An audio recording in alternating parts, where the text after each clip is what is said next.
Hey everyone, thanks so much for joining with us online today. We're so glad that you're here. And although you may not be with us in our building physically, we still consider you to assist you in taking your next step in your faith journey. I'd also encourage you not to just consume our content, but contribute to it. If you'd like to give to us financially, you can go to rhythmchurch.org/give, and it's a safe and secure way that you can give right there, as we do our best to help people find and follow the real Jesus.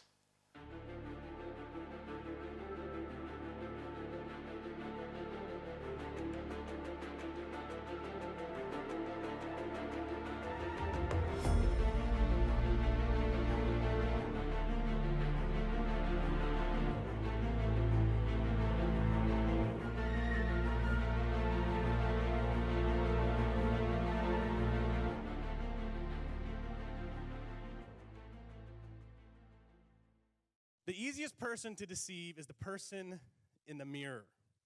And it shouldn't be this way, and we'll talk about why in a minute. But think about that for a moment. I want that to sink in. In fact, I'm going to be a little twisted and crazy. I want to rub that in for a little bit here.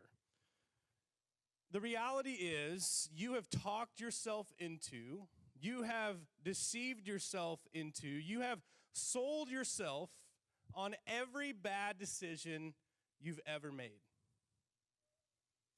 Worse, you're the mastermind.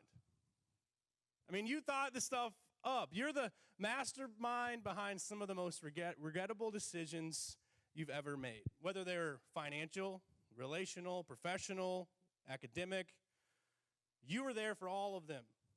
And just to make it worse, you've probably done more to undermine your own success and progress than any other individual on the planet. Aren't you feeling really good about yourself this morning? Now, granted, there were outside pressures, other voices, people promising you stuff, or whatever it may be. But in the end, you decided.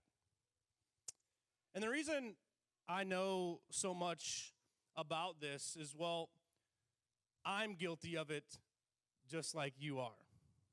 I'm guilty of this as well. There's a sales associate in my head that's convincing me to do things. And even though his sales pitches are a little flawed and not so great, for some reason I still cave. It's still convincing. You see, what's wrong with me and what's wrong with you, and what's wrong with all of us, and really that's the point of today's message, is what can we do about it? This is part 2 of our series, Bad Religion. And if you were here last week, we talked about apathy. And far too often in the past, we've seen in Christian history, but as well as even now in today's world, how Christians have become apathetic towards others, those around us. And we talked about this idea that apathy builds walls, but empathy builds tables. And we really need to all be table builders to the people around us, to build tables and sit down and hear stories and get to know the people around us. Well, this week I want to talk to you about facing the truth, what that means for us as followers of Jesus, because being honest, being truthful, it allows us to continue to have influence. And when we get this wrong, it can do serious damage if we're unwilling to face the truth. If we're unwilling to look ourselves in the mirror and understand that we are our worst deceivers. So if you brought a Bible with you, I want to start just by reading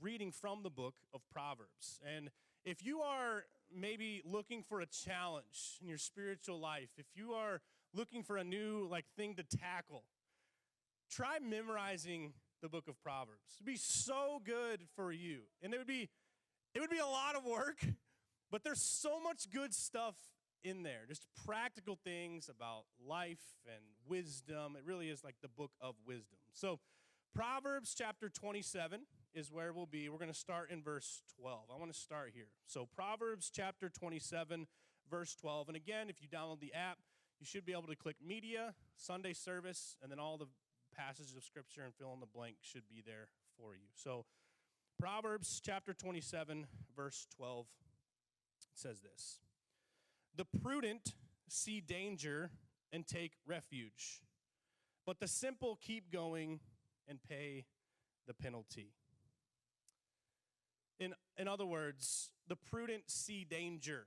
And when they see danger, they do the appropriate thing. They take refuge. But the simple or the naive, they keep going. They just ignore what they see and they pay the penalty. When deciding what to do, prudent people, wise people, they take into consideration maybe the long-term effects. They realize that decisions they make now have consequences later. But the simple people, the naive people, not so much. They fall for that amateur sales pitch in their head. We often do. They opt for now over later. Again, much damage has been done in the name of Christ because Christians haven't been wise about decisions that impact the future. So here's the question. There's one question I want to give you today that I think will help us, and I call this the integrity question. And again, Christians have to get this right. If we're going to learn from the past, if we're going to be people that get Christianity correct, if we're not be part of this bad religion, we have to get this right. And so here's the question I think all of us need to ask ourselves today. The question is simply this: am I being honest with myself really? Am I being honest with myself really? And the reason we have to add really is because we're so prone to deceive ourselves. Why am I doing this really? Why am I avoiding that person really? Why do I keep postponing that really? Why do I keep making excuses really? Why did I say yes really? Why did I choose to wear that really? Why did I choose to purchase this or to lease that really? Why did I move really? Why won't I ask for help really? And here's the thing: you may not be good at selling anything to anybody else, but when it comes to selling something to yourself, a bad idea, we're amazing. If you're anything like me, you're amazing at it. We can convince ourselves to do anything. Our greatest regrets are often associated with things or opportunities or people that we've sold ourselves on. We've convinced ourselves in our head that a relationship that should have never happened, or to make a decision or to move in a way we should never have done. But we knew exactly what we were doing. And looking back, again, I've experienced this so many times in my life. I look back and I think, what was I doing? In the moment, I think I'm doing something maybe to help myself or to get something I want. And then looking back, it's like, what was I doing? Maybe for you, it's maybe a purchase of some kind. And once you had it in your hand, you're going to do whatever it takes to get it. Maybe something you took over. Maybe a different job, or maybe a relationship you entered into and, all of your friends and family were telling you not to do it. Hey, this isn't a good idea. Hey, I promise you this is not going to work out. And again, you've convinced yourself in your head that it's going to be fine. Again, so much has happened in the name of Christ. Christians have continually made poor decisions that have allowed us to really have a negative impact to those around us, because we get to the end and we look back and we think, oh my gosh, how did I get here? Again, so we have to get this right. So here's a little tip. And again, if if you have the app, you'll have this written here, and you can save these. We don't have them on the screens today, but here's a little tip. If you don't remember anything else from our time together, I want you to remember this. As soon as you start selling yourself on anything, you should hit the pause. Anytime you start selling yourself on anything, you should hit the pause. The moment you begin selling yourself, you should hit the pause. And here's why. Because we rarely have to sell ourselves on a good idea. You know what I'm saying? Like when you know it's right and you know it's good, you don't have to sell yourself on it. So if we get in this habit of where we have to sell ourselves on something, we should pump the brakes. Pause for a moment. And again, I know that's easier said than done. If we were wired to make decisions this way, it'd be really easy, but we're not. Telling ourselves the truth, facing the truth is difficult. Choosing what's best oftentimes isn't what's natural. And this is not a recent observation. This isn't something that is new to humanity now. This has been going on for years. In fact, this was interesting. There's a 17th century English philosopher named Francis Bacon. And maybe some of you learned about him in school. But he made the following observation. It's a little bit long, it's a little wordy, but you'll have to stay with me here. Here's what he said in the 17th century. He said this. He said, the human understanding, when it has once adopted an opinion, in other words, once it's come to what we want to do, he goes on to say, draws all things else to support and agree with it. All things else support and agree with it. Once we've made up our mind on what we want to do, once we've determined what that is, we'll do anything to make it happen. And he goes on to say this. And though there'd be a greater number and weight of instances to be found on the other side, yet these it either neglects or despises, or else by some distinction sets aside and rejects. It's just a fancy 17th century way of describing what I think is confirmation bias. And I love the way he says this. He says, we instinctively set aside or reject anything to the contrary. We so easily deceive ourselves. We so easily convince ourselves of something. Again, just think back to maybe your last bad relationship. You were warned, potentially. Those around you said, no, this is not a good idea. But again, in our flesh, everything within us, I'm just as guilty of this in other ways. You convince yourself that it's okay, it's going to be fine, and it's all good. We deceive ourselves. This has been going on for a long time.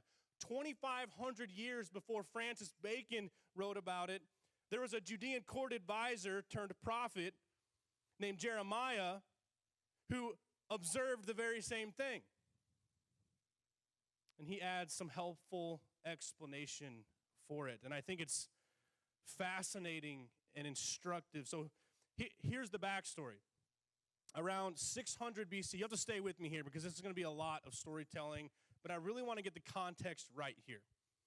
So around 600 BC, Jeremiah, who was the author of the Old Testament book, Jeremiah, he was a prophet, but he was also like a professional coach in some sense. He was a court advisor to the Judean kings whose careers, honestly, would have gone much smoother and whose lives would have lasted much longer if they'd listened to and taken Jeremiah's advice. So he served as an advisor to this court of kings. And if they would have listened to Jeremiah, their lives would have been so much better. But of course, the advantage of being a king is you don't have to take anyone's advice, right? You don't have to because you are the king. Now, ancient Judah was essentially like the bottom half of what we consider the Holy Land. And so this is where this story takes place.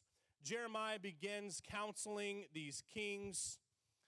And so we're just going to start here. And And it's important to, again, grasp the context, because the first king that he deals with is King Jehoiakim. He was pretty much a teenager.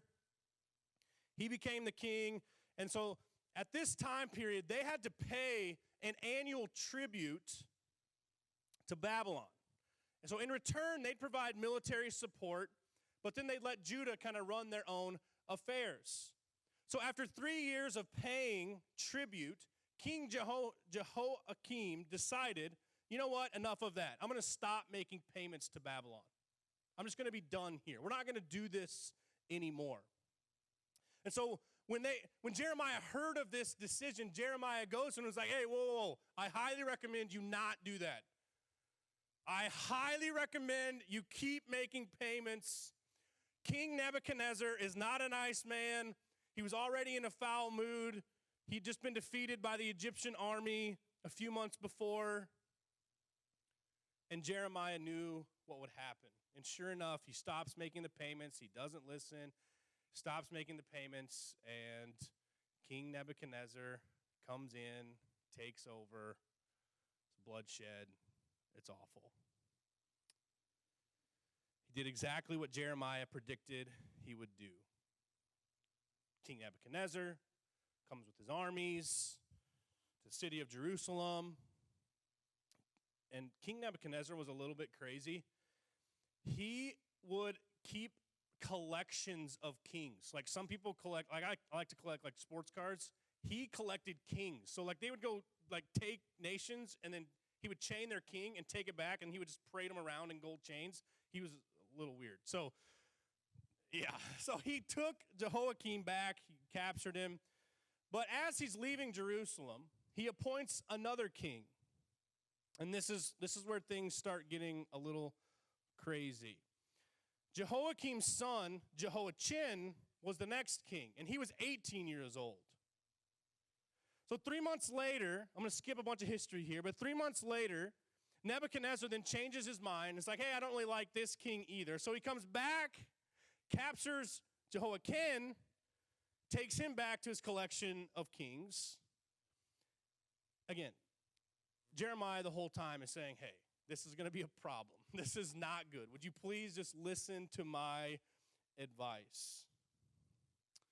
One of the Jewish historians said this about him. He did evil. He did evil in the eyes of the Lord, and he did not humble himself before Jeremiah and the prophet. He just wouldn't listen. He just would not listen. Once his mind was made up, like many of us, once our mind is made up, he could not hear anything else. He wouldn't embrace counsel from others. He did exactly what his brother had done before. He refused to pay tribute to Babylon. And once again, Jeremiah is pleading with him to change his mind.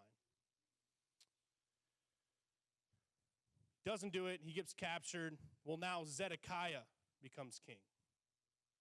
Another problem here. He wasn't listening. He did something really interesting, though. So once Zedekiah became king, Jeremiah decides, well, I'm going to change my approach. So Jeremiah decides to go into the streets and start telling the people of the coming wrath.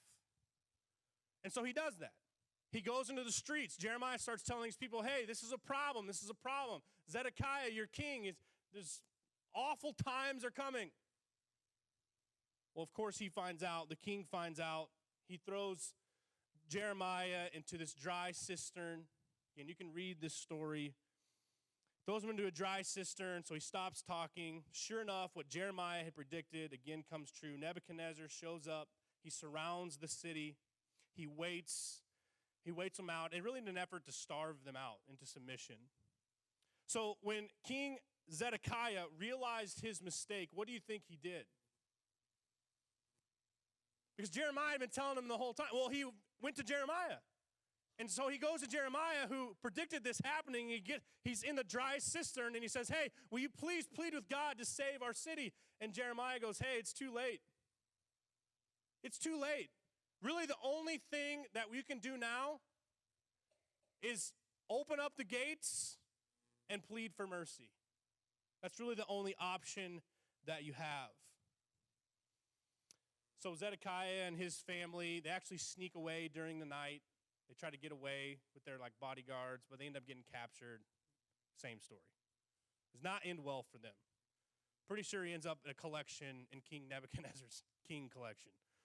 Not good. So the next time somebody tells you that the Bible is boring, I encourage you to share the story with them. But here's the thing. When you read a story like that, or maybe you watch something like this happen in real life, you can't help but think, my goodness, what are they thinking? What are they thinking? But I guarantee you, people in my life have wondered about me the exact same way. What was he thinking? What was he thinking? How could someone be so clueless? How could they be so deceived? Fortunately for us, Jeremiah was there for this entire adventure, this entire tragedy. He watched the whole thing play out, and he answers the question for us. So if you're able to track with me through that whole crazy, bizarre story, here's what I want you to see from Jeremiah, because he gives us the answer. He tells us why this happens. He tells why it happened to them, and he'll tell us why it happens to me and you today. Jeremiah chapter 17, verse 9 says this. It says, the heart is deceitful above all things and beyond cure. Who can understand it? The heart is deceitful above all things and beyond cure. Who can understand it? And I think Jeremiah chooses his adjective wisely here. Because there's a difference between being dishonest and deceitful. He says the heart is deceitful. He doesn't say the heart is dishonest. And I think that's intentional, because there's a big difference between being dishonest and being deceitful. There's a big difference between the two. Dishonest is a lot easier to spot. Deceit usually is a mix of truth, half-truth, it's a little sneakier. You've met dishonest people who probably weren't shrewd enough, maybe smart enough to get one by you. It's the deceitful people you have to worry about. Deceitful people aren't obvious. They don't make it obvious. They find ways to make it subtle or twist or turn or maybe give you just a little bit of the truth so it's easy to get by. Deceit oftentimes brings along justification for buying it, drinking it, living with it. The reasons we sell ourselves on it. If you think about maybe some of the mistakes that we've made in our life, they're not really reasons. They're justifications. We convince ourselves that for some reason we deserve it, or I'm owed it, or life is supposed to be this way for me. We convince ourselves the justifications. We're so easily deceived by our own heart. But notice what Jeremiah ends that statement with. Don't miss this. He says there's no cure. There's no cure. It's a permanent condition. It's not something that we can change. It's something about the human nature. There's no cure for it. We can't outgrow it. We can't outmature it. The heart is deceitful above all things, and there is no cure. And then he ends with, who can understand it? And that's a good question, because I certainly don't. I'm up here acting like I have some idea, and really that my heart's the same way. I don't understand it either. I don't understand the decisions that I make sometimes, but what I do know is that it can cause a lot of harm in the name of Christ.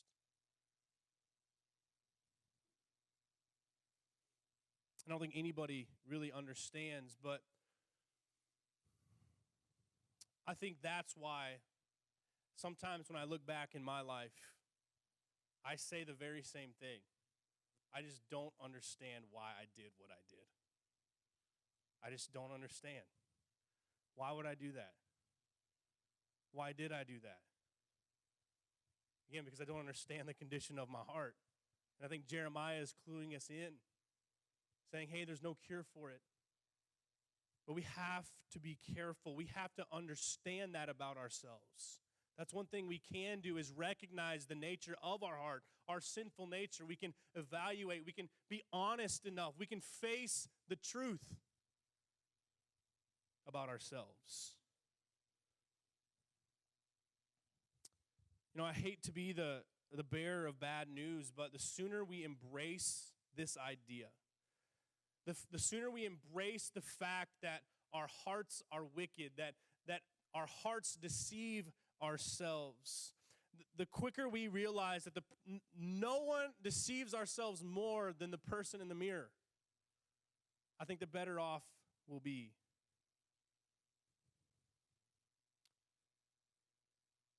And so that's why I think it's important to ask that question and maybe say it out loud.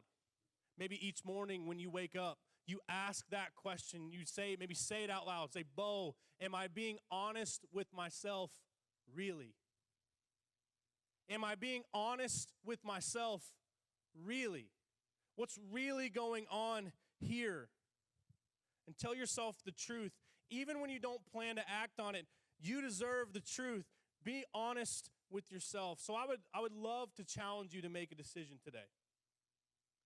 So again, Jeremiah has clued us into the human condition. He's told us, hey, this is a problem. I don't want this to be a problem, but it is a problem. Here's how it works. I've seen it over and over. Jeremiah saw it happen for years. Make a decision today not to lie to yourself. Don't lie to yourself. Am I being honest with myself? Really? As we wrap up, I want to get this kicked off for some of you. And so I'm going to ask a series of questions, and they may not ring true for anybody, or maybe one or two will ring true, but I want to get this process kicked off a little bit. This might make you a little uncomfortable. Some of these questions might sting a little, but I really want to kick off this process today. Because, again, we have to get this right. Christians have to do a better job. We can't deceive ourselves any longer. Too much is at stake. Our influence is at stake. If people say and see that we believe one thing, yet we continue to do another, it's a problem.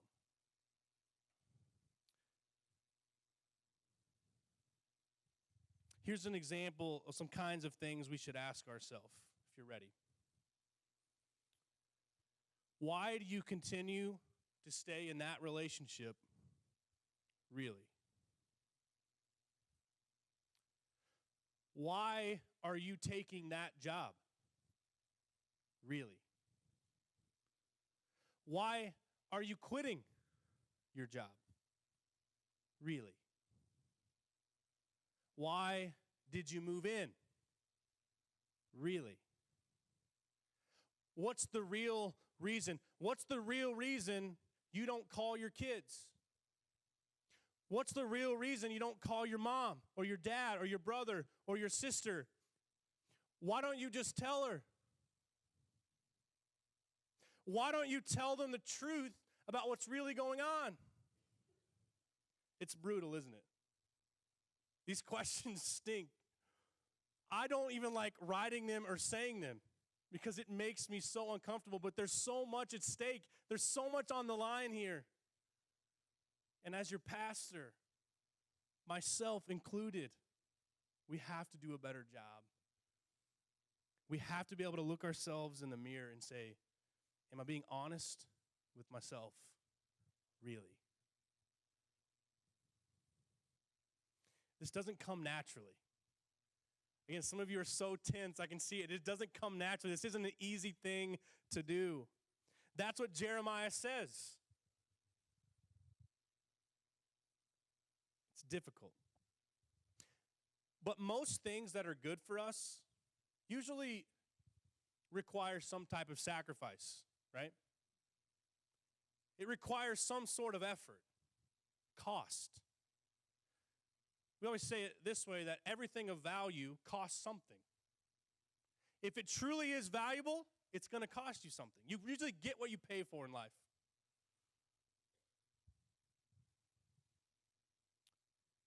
It's hard, but it can be liberating.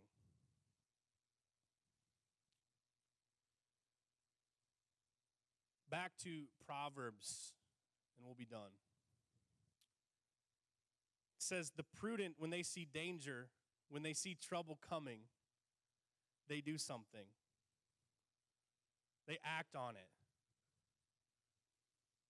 See, but trouble is always just one bad decision away.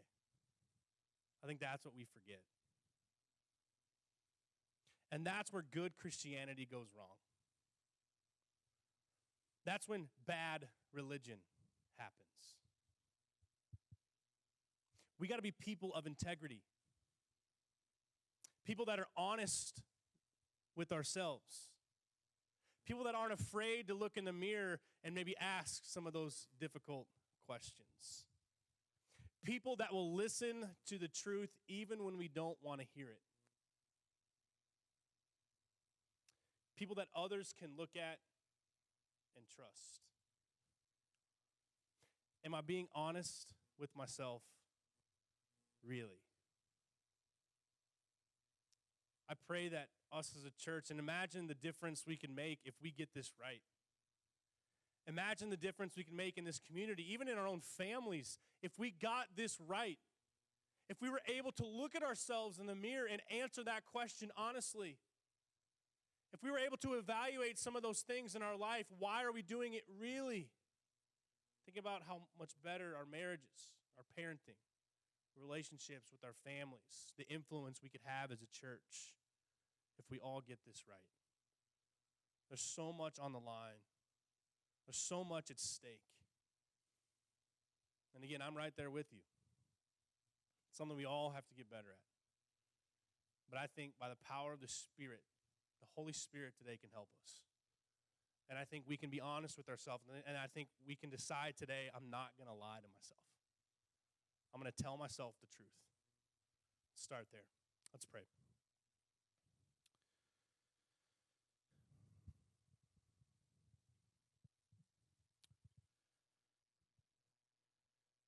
God, I really just do want to pray today that for those of us here and maybe listening online, that we would take a step back and maybe take a deep breath. Maybe for the first time in a long time, be honest with ourselves.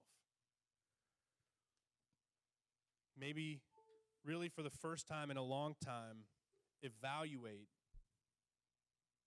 where we really are. Why we're doing the things we're doing. Really dig deep and ask ourselves if we're being honest. Or is our heart, like Jeremiah says, is our heart deceiving ourselves? And I trust right now that your Spirit is maybe calling us, calling some of those things out, doing some restoration, some healing.